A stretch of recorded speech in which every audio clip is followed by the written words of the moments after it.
आणि आता पाहणार आहोत इतरही महत्त्वाच्या बातम्यांचा वेगवान आढावा। महाराष्ट्र वीज नियामक आयोगाकडून वीज दर कपातीला तात्पुरती स्थगिती। महावितरणकडून महाराष्ट्र वीज नियामक आयोगाकडे याचिका दाखल। महावितरणचा तोटा होत असून ग्राहकांचा देखील हित नसल्याची याचिका। शिंदेंच्या शिवसेनेकडून शिवसेना भवन इथं बॅनरबाजी। गंगाजल शुद्धच आहे पण काहींच्या विचारांचं का। शिंदेंच्या शिवसेनेकडून मनसेला डिवचण्याचा प्रयत्न।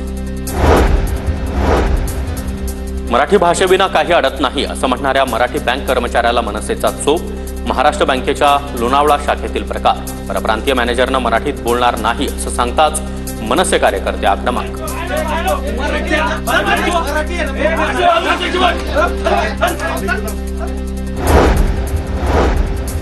आळंदीतील संत ज्ञानेश्वर माऊलींच्या समाधी मंदिरामध्ये पुजारी कर्मचाऱ्यांच्या गैरवर्तनावर देवस्थानची कारवाई। 2 दिवसांपूर्वी देवस्थानमधील शिपायानं मद्यप्राशन करून कार्यालयामध्ये गोंधळ घातला। देवस्थान व्यवस्थापनानं तातडीनं तंबी देऊन त्याला घरी पाठवलं।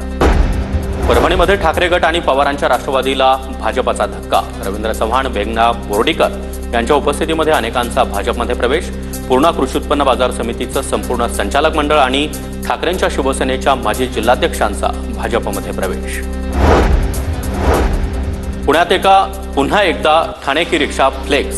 बोलने वाले बोलते रहे वो काम ही करता जाए असा उल्लेख करत शिंदेंचं समर्थन करणारं हे बॅनर झळकलं। कामराच्या शैलीमध्ये काव्य करत शिंदेंचं समर्थन। अमरावतीमध्ये महसूल मंत्री आणि पालकमंत्री चंद्रशेखर बावनकुळे यांच्या नावानं बनावट लेटरहेड आणि स्वाक्षरी। अज्ञाताविरोधात गाडगेनगर पोलीस ठाण्यात गुन्हा दाखल।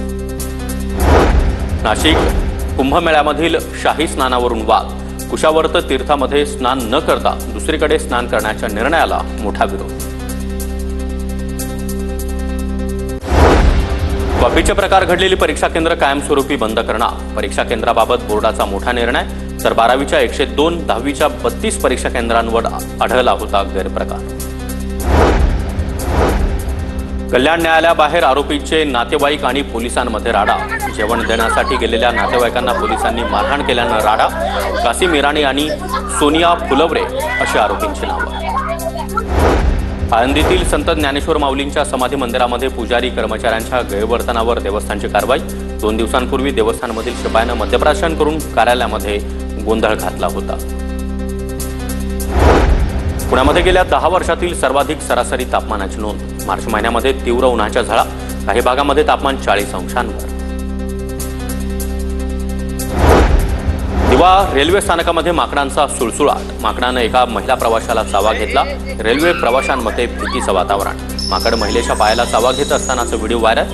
प्रशासनानं माकडांचा बंदोबस्त करण्याची प्रवाशांची मागणी।